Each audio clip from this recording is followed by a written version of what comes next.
सोचिए, इंटरनेट का एक छोटा सा मजाक एक बहुत बड़ा आंदोलन बन जाए।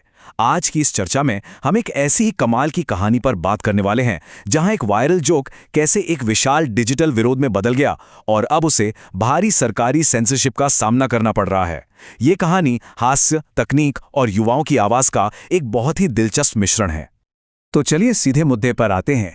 आखिर कॉकरोच यानी तिलचट्टों का एक मामूली सा मजाक एक ऐसा राजनीतिक आंदोलन कैसे बन गया जिसके ऑनलाइन फॉलोअर्स की संख्या भारत की सत्ताधारी पार्टी से भी ज्यादा हो गई? इसका जवाब किसी पॉलिटिकल स्ट्रैटेजी में नहीं, बल्कि देश की एक बहुत बड़ी सच्चाई में छुपा है, जो इस पूरे आंदोलन को आगे बढ़ा रही है। 4 बिलियन यानी 140 करोड़। ये सिर्फ एक नंबर नहीं है, ये भारत की विशाल जनसंख्या है। दुनिया की सबसे बड़ी आबादी वाले इस देश के जनसांख्यिकीय ढांचे को समझे बिना हम इस डिजिटल आंदोलन के इतने बड़े स्केल को समझ ही नहीं सकते। और सबसे चौंकाने वाली बात क्या है, इस विशाल आबादी का लगभग 50% हिस्सा 30 साल से कम उम्र का है। मतलब भारत दुनिया के सबसे युवा देशों में से एक है। लेकिन यहीं एक बहुत बड़ा विरोधाभास है। इतनी बड़ी युवा आबादी होने के बावजूद औपचारिक राजनीति में उनकी हिस्सेदारी ना के बराबर है।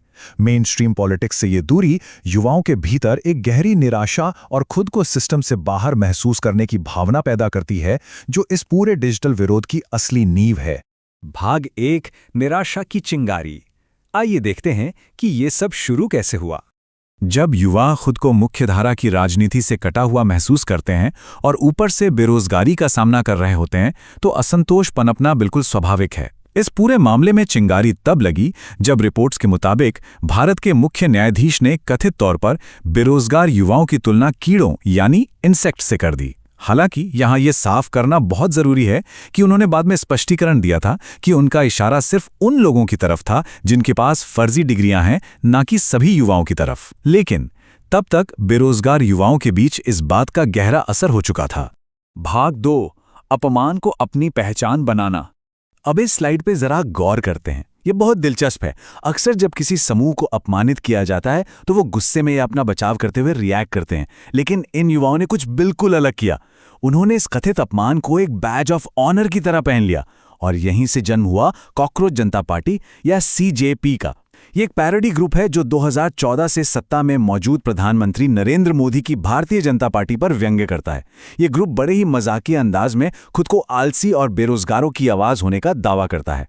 अगर आप इनकी मेंबरशिप की शर्तें सुनेंगे तो आप समझ जाएंगे कि ये पूरी तरह से डिजिटल दुनिया के ह्यूमर से प्रेरित हैं। इनका वॉलंटियर बनने के लिए आपका क्रॉनिकली ऑनलाइन यानी हमेशा इंटरनेट पर एक्टिव रहना और प्रोफेशनल तरीके से शिकायत करने की क्षमता होना जरूरी है। ये शर्तें साफ दिखाती हैं कि खुद को हाशिए पर महसूस कर रहे इन युवा स्वयंसेवकों का डिजिटल अंदाज कितना अनोखा है। अपनी बात को फैलाने के लिए इस आंदोलन ने तकनीक का जबरदस्त इस्तेमाल किया। #मैं भी कॉकरोच हूं के साथ इन्होंने आर्टिफिशियल इंटेलिजेंस यानी AI का उपयोग करके व्यंग्यात्मक तस्वीरें और कॉकरोच ब्रांडिंग तैयार की। AI की मदद से एक कथित अपमान रातों रात एक ऐसी विजुअल पहचान बन गया जिसने इन युवाओं को एक बहुत ही पावरफुल ऑनलाइन मंच दे दिया। और ये सब केवल इंटरनेट तक सीमित नहीं रहा। ये AI वाली ब्रांडिंग असली दुनिया में भी नजर आने लगी। युवा वॉलंटियर सफाई अभियानों और विरोध प्रदर्शनों में बाकायदा कॉकरोच जैसी वेशभूषा पहनकर पहुंचने लगे। जरा सोचिए कैसे इंटरनेट का एक व्यंग्यात्मक विचार जमीनी हकीकत में बदल गया। इस आंदोलन की पहुंच कितनी व्यापक है, ये आंकड़े खुद बयां करते हैं। CJP के इंस्टाग्राम फॉलोअर्स की संख्या 22 मिलियन यानी 2 करोड़ 20 लाख से भी ज्यादा हो गई है। और अगर इसकी तुलना सत्ताधारी पार्टी के इंस्टाग्राम फॉलोअर्स से करें तो वो इसके आधे से भी कम है। एक पैरोडी ग्रुप के साथ इतने बड़े पैमाने पर युवाओं का जुड़ना सच में एक असाधारण बात है। भाग 3, डिजिटल क्रैकडाउन। जब कोई पैरोडी आंदोलन इतने बड़े लेवल पर वायरल हो जाता है तो चीजें बहुत तेजी से बदलती हैं। चलिए आगे बढ़ते हैं और देखते हैं कि यह सब कितनी जल्दी हुआ।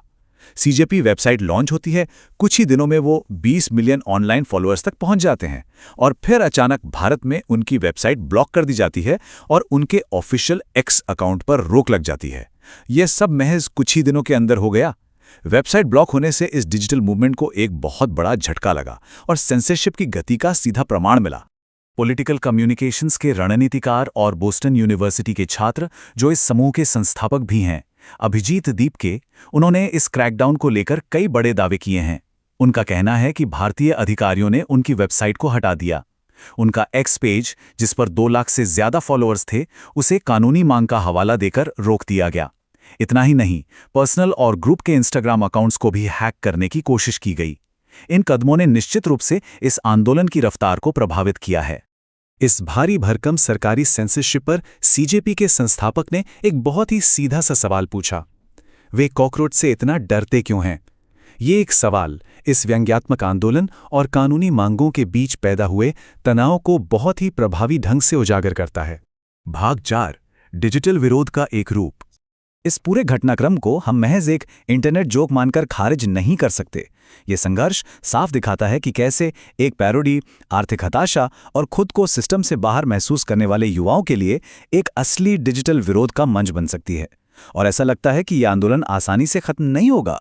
संस्थापक का यह संदेश कि कॉकरोच कभी नहीं मरते, इस ग्रुप के कभी हार न मानने वाले जज्बे को दिखाता है। बताया जा रहा है कि सीजेपी पहले से ही अपने लिए एक नए डिजिटल ठिकाने की तलाश में जुट गई है। तो इस पूरी चर्चा के अंत में एक बहुत ही गहरा सवाल उठता है। आज के इस डिजिटल युग में राजनीतिक व्यंग्य और राज्य की सत्ता के बीच की लकीर आखिर कहाँ खींची जाती है? वायरल होते युवा आंदोलनों और डिजिटल सेंसरशिप का ये टकराव एक ऐसा मुद्दा है जिस पर हमें गंभीरता से सोचने की जरूरत है, और ये हमें आगे भी ऐसी घटनाओं को करीब से समझने के लिए प्रेरित करता है।